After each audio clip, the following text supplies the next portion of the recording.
All right, good afternoon and welcome to Asking for a Trend. I'm Myles Udland. For the next half hour, we're breaking down the trends today that could move markets tomorrow. With the Fed cutting rates, we're zeroing in on sectors that stand to benefit in this new environment. Today, we'll give commercial real estate a closer look. Well, Americans are feeling the pinch of higher food costs, and food service workers themselves are among those hardest hit. We'll discuss the state of the industry, plus how prediction markets are bringing the stock market, the sports world, and just about anything else worth wagering on a little bit closer together. A global pandemic, a generational surge in interest rates, a new world of remote work. The conditions could not have been more challenging for commercial real estate over the last few years. But as the tide on some of these forces starts to turn, so too have opportunities in the market started to appear. Joining us now to discuss all things CRE is Hessam Nadji, the CEO at Marcus and Millichap. Hessam, thanks so much for stopping by. Welcome to New York. Thanks for stopping by the studio here. Let's just start with the overall setup right now, basic conversation you're having with a client. Someone says, hey, what's the state of play with commercial real estate? Because I think a lot of people are still benchmarked to this idea that it's just 70% LTVs on all these buildings. Everything's a disaster. What does it look like to you guys today? Well, first of all, thanks for having me. It's great to be here with you. It is a picture that's changing very rapidly in that the market was basically in a shock state in 2023. 2024 was a little bit of a recovery from that, but it's been very difficult to value real estate when interest rates have been such a moving target. 500 basis points of an increase can be a sledgehammer to valuations. And so investors pulled to the sideline. Now they're coming back in. Why are they coming back in? First and foremost, the easing cycle has begun. And it's begun not because the economy's fallen over a cliff. Mm-hmm. We're hearing a lot about the job market slowing down, the job revisions, which were pretty severe. Most of it, or I should say a lot of it, was in government job revisions, mm-hmm. which bodes well for the private sector. And then on top of that, prices have adjusted in the last 2.5 years to the point where if you look at opportunities across multifamily, shopping centers, office buildings that have been badly affected by valuation corrections, it now looks like there is a path to recovery and a path to a 5-year outlook that includes very good occupancies, good income levels for the asset class, but also another cycle of price appreciation. This includes like warehousing, distribution facilities, or even self-storage or seniors housing facilities. We're seeing it across the full spectrum of commercial real estate. Yeah, let's double click on offices, because I think it's the kind of thing people can't get enough of, the talk of like, oh, I had to go back, I can't go back, all this kind of stuff. What dynamics are you seeing when it comes to either companies wanting to take on new leases, extend leases? Maybe a company was stuck in a lease and now they're like, actually, it's fine. I'm comfortable with this now. What's that dynamic for offices specifically? Probably the most important thing that you don't read as much about, besides the return to work mandates by companies, bringing more traffic into the buildings, daily than we've seen since the 2019 period, pre-pandemic, is the fact that as leases roll over and companies are now looking into the next 5 to 7 years, they are being a lot more conservative about office space. So the push for efficiency, not just because of the resistance of a lot of workers not wanting to come in every day, but also for profitability and productivity. There is a push to reduce footprint. That, coupled with the fact that a good percentage of the workforce will still be hybrid into the next cycle, it's going to reduce demand. However, we're coming off of the extreme lows of the last few years. Daily traffic is now up to 80% of what it was pre-pandemic, and improving all the time. I just think the good news for the office market is that there's hardly any new construction if you look at it as a sector. There are some pockets here and there. And the differences between old, obsolete assets versus newer Class A, modern office buildings is very significant. And how much, I remember writing or editing a few stories back in maybe 22, 23 around this idea of office conversion to other uses. How much of that actually came through? It felt like there were mixed opinions on whether that was going to be a real trend, whether that was even feasible for a lot of these buildings. Generally speaking, as a needle mover, it's not a trend because of the cost and the configuration of office not really matching up to, especially residential, which is what the conversion wave was supposed to be all about. Yeah, I think so. The other thing that's is really interesting is we've known and tracked a lot of investors that had opportunity funds put together over the last 3-4 years, waiting to buy assets in large volumes at deep discounts. And outside of some office building dispositions that really fit that distress category, there's been very little of that. Yep. Lenders have worked with the owners. You mentioned the loan to values. They went way down, of course, as banks and other lenders became really conservative. We're seeing them come back into the market and bring more liquidity to the market. So those LTVs are shifting again. Yeah, let's talk about something you mentioned earlier, which is the warehousing play. And I think it's really just tied to e-commerce, the way people are spending their money. I'm out in New Jersey. I go west on 78. It's pretty much all there is out there. A bunch of warehouses now. What's demand like there? Is there any softness within that market? And what have you guys kind of seen on that side of it? Demand has been very strong. The problem has been more the oversupply. The market just got overzealous with adding too many buildings, and with warehouses, they're much easier to add than office buildings, both in cost and timing. And then put the tariff question mark on the demand side of the equation, and that has created some uncertainty. In April, May, right after the tariff announcements, there was a lot of large leases that got postponed. They have since moved again, so the demand is moving forward, but there's still this overhang of what will the new tariff levels really do to global trade. I know that in Southern California, where our company's headquarters is based, there is a lot of concern about port-related employment, as there is in other major ports around the country. So that's still a bit of a wild card, but other than that, because of the distribution needs of e-commerce, and brick and mortar retail, which is coming back. By the way, brick and mortar retail is the darling of the industry right now. Interesting. Because of 15 years of But is it still that? Is that still that like you want Class A prime retail space, like are the B class, C class kind of strip malls? Are they still in distress? Is it still about kind of that premium location? The premium locations, of course, are seeing the best demand. Any retail that has an experiential component to it, whether it's restaurants, bars, entertainment, is doing well. And even the older assets really are seeing more of a reuse and reimagination. It's a lot easier to do that with shopping centers that are obsolete than office buildings that are obsolete. But retail in general has come back very strongly. All right, we'll leave it there. Hessam Nadji, CEO of Markets and Millichap. Appreciate you coming by. Great to be with you. All right, stick around. We'll have much more on Asking for a Trend still to come.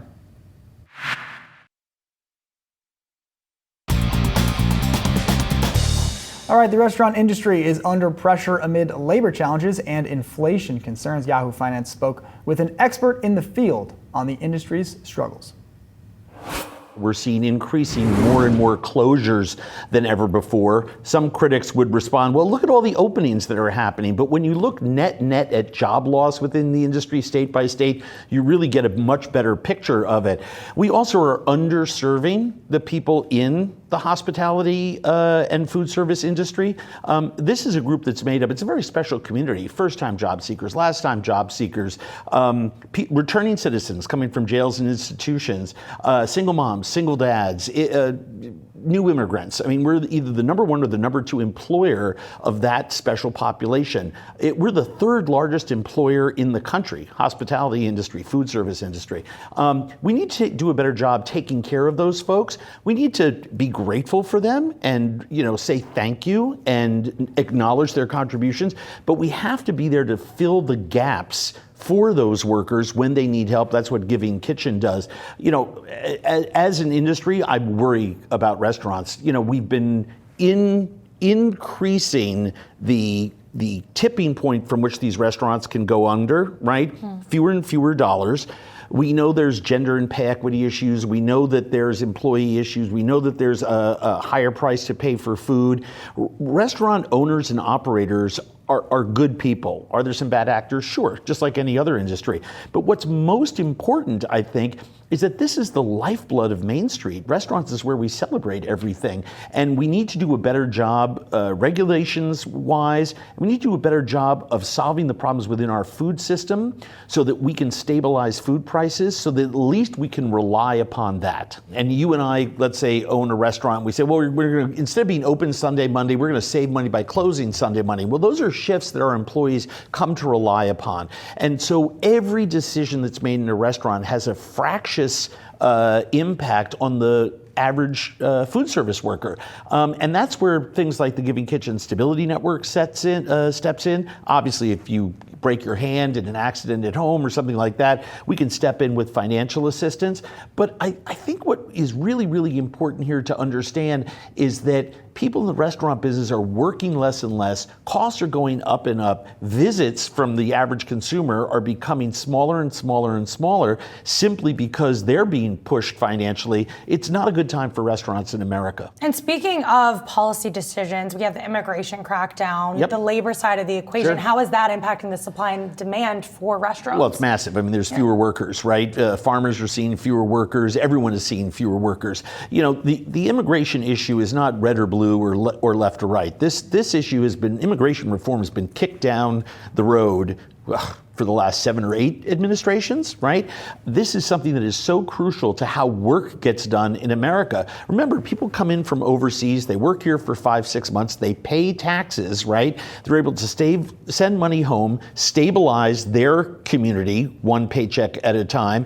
It worked and has worked for decades. So the more that we shrink these HB1 and 2 visa programs, the less well off we are, and I would argue the less safe we are. That's part of the international security impact of food decisions these days. So I would like to see visas, a different type of program enacted that allows for people to come in and work easily in farms and factories that are processing food, and yes, even restaurants. And finally, I want to get your thoughts on tipping. We've seen the White House move to eliminate taxes on tips. Not all tips are included in that. And then in the background, you have a shift in the behavior for tipping, where it feels like every which way you go, you're always having to tip. So your general thoughts on how tipping has evolved? It's a circular firing squad. Tipping as a system has an awful history, right? And it's an antiquated system. But what you also have is people in the front of the house who traditionally are making a lot more money than the people in the back of the house. Now, a lot of folks have argued that group is smaller, that group is oftentimes easier to schedule, et cetera, et cetera. But as we've seen post-COVID, not only has human behavior changed, resistance to tipping, but we've taken away the ability in many states through junk fee bills, like in my state of Minnesota, taken away the ability for restaurants to add a surcharge to your bill that simply goes to, let's say, we're taking 3% and adding it to your bill to pay for healthcare costs and to our, to lend a gratuity to our back of the house employees. They do it in Europe, right? 100%. Well, that's a much more professionalized industry over there. And those employees, the regulations in one part of France are equal in the other part of France.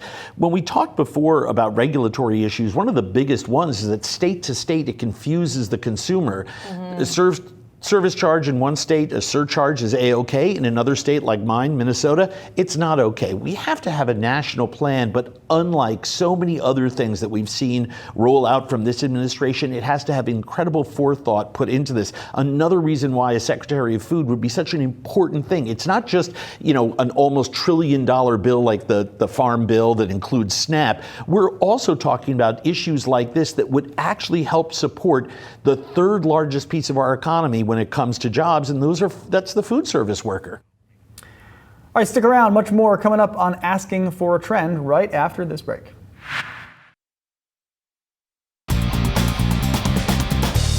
All right, Robinhood betting big on prediction markets with a new product that lets users wager on real-world events, from elections to football games. For more, we're bringing in JB McKenzie, Vice President and General Manager of Futures and International at Robinhood. JB, we were just talking about sports in the break, so let's just start with, for folks who aren't familiar, what the prediction market product within Robinhood is now offering to customers, to users, and kind of what they can just do in there, and we'll go from there. No, absolutely. So thanks for having me on. But What we did is we developed a product that allows you to look at the probability of an outcome. Now, we started this off with the presidential election contracts a little over a year ago.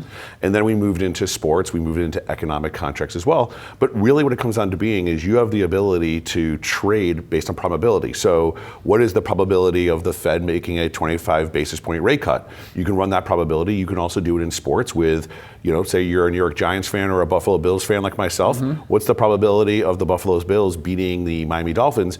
But the thing that's interesting about it is these products trade in real time during the actual event. So you can see them at the beginning, what's the probability of it occurring, and then as the actual game goes and the probabilities move up or down, you can also trade on them. So you can enter or exit, whether you're winning or maybe it's going against you. You have that ability to jump in and out of that market, which is a really, really compelling product for retail investors. Yeah, so let's talk a little bit about, I guess, why this product is able to exist, the regulation, kind of like that space that you guys are working in such that you're able to offer this to your customers. Yeah, so these products fall under the jurisdiction of the CFTC and the NFA. So they are considered to be federally mandated products or preempted products. What that means is just like traditional futures products that are offered throughout the United States, these prediction markets also have that ability because they fall under the jurisdiction of that regulatory body, which is a little bit different than what you have for probably the state betting products, which are state by state, and some states allow them and some do not. And so, we've gotten the football season underway. When you look at the opportunity for these prediction markets, you mentioned politics a year ago. Is it really sports in your guys' view that is the biggest opportunity, or are there other things, in financial markets or the core offering for Robinhood that you think could be bigger, or is it still too early in your guys' mind to have a strong thesis one way or the other? No, I actually think economic event contracts are really the big opportunity that's ahead of us. And we just saw that this past week with, again, I'll use the reference to the Fed rate cut. So a lot of different people had beliefs of whether it would be a 25 basis point or a 50 or none. We had almost 40 million contracts trade just on that announcement that occurred. So the fact of the matter is people understand the importance of that Fed product or the decision on their overall portfolios. You could take that even further and look at price volatility. People may or may not want to own digital assets, but they have a strong opinion about whether or not Bitcoin's going to finish higher than, let's say, $110,000 or below. So I think that's where we're seeing a lot of interest. To be blunt, though, you do get things like the elections or sports, which are really the accelerants, because again, similar type of thing. People have strong opinions. They want to share their opinions, and prediction markets give you that opportunity. Yeah, and I guess when you think about the user experience, and I know that Vlad has talked a lot about opening that trading window, and with some of the things you're doing with tokenization, kind of making it more 24/5, feels like 24/7 is inevitable for U.S. equities at some point, some form or fashion. Does the sports option to you, like, I think about it as a consumer, it's like, all right, I go from the stock market to the college games on Saturday. Like, does it maybe open that in a way where it just sort of formalizes that engagement, from your users around that? Absolutely. I think when you look at the way that the markets have evolved over, let's say, my career, right? It started off with equities, options, trading until 3 o'clock or 4 o'clock, depending on what time zone you're in. Yeah. Futures moved into the 24-hour. Now you have 24-hour equities. You have crypto that's trading 24/7. News doesn't stop. You don't stop reporting the news just because it turns to be after the bill. I know, right? But I do think what you're seeing now is that people are engaged and they see things that are occurring and they want to take action. And that action has now come into the form of prediction markets. I think you're seeing it with sports. You're seeing it on economic events. You're going to continue to see it broaden. We're at the beginning of what I call this revolution with prediction markets. And we're early in that process, but we are watching it just continually change the way the markets work and how we interact with it, because guess what? That mobile device is with you 24 hours a day. You also want to know if you can access markets and trade them when you hear news that's important to you. And is there any sense in the early going of just what the size of this market can be for you guys? Any early indications? I know there was at least one investment bank that had an estimate of how much volume they think has been done on the platform through the NFL season. Anything on that you can share with us? Yeah, I mean, look, we started off 3 weeks ago. We did about 100 million contracts in that first weekend for $100 million NFL. worth, or 100 million contracts so traded. We're over 300 million after this past weekend. Okay. So the fact of the matter is, I think sports has opened up this opportunity for people to participate in these markets, whether it's professional or college football. Ryder Cup this weekend, I think, is being a tremendous engagement one. And then I also think people are looking at other things that impact their pocketbook that are starting to have a bigger impact. Price of gasoline, right? We're going into the fall season, so that starts to have an impact. We've talked about inflation rate, cuts, GDP. All of those start to come together. I think this is where this is starting just to build out there. And what we're seeing is our customers keep asking for more. What we're going to do is we're going to find that right product. We're going to develop it. We're going to try to be the head of the innovation for it and to give it to them. And I'll admit that I don't have this on my phone right now. Can I bet on the temperature outside yet? There is nothing on temperature that's out there. No, but I will tell you there are a lot of climate contracts that are out there talking about the impact of a degree here or there and what it may or may not have on the economy. So the fact of the matter is things that you're talking about, it's not raining out, but yes, there is a time where you're going to see these event contracts continue to evolve. All right, soon enough. We'll leave it there. Thanks so much, JB McKenzie with Robinhood. All right, that's a wrap on today's Asking for a Trend. Be sure to come back tomorrow morning, tomorrow afternoon, 4:30 p.m. Eastern for all the latest market moving stories affecting your wallet. Josh Lipton will be back mercifully for the audience. Thanks so much.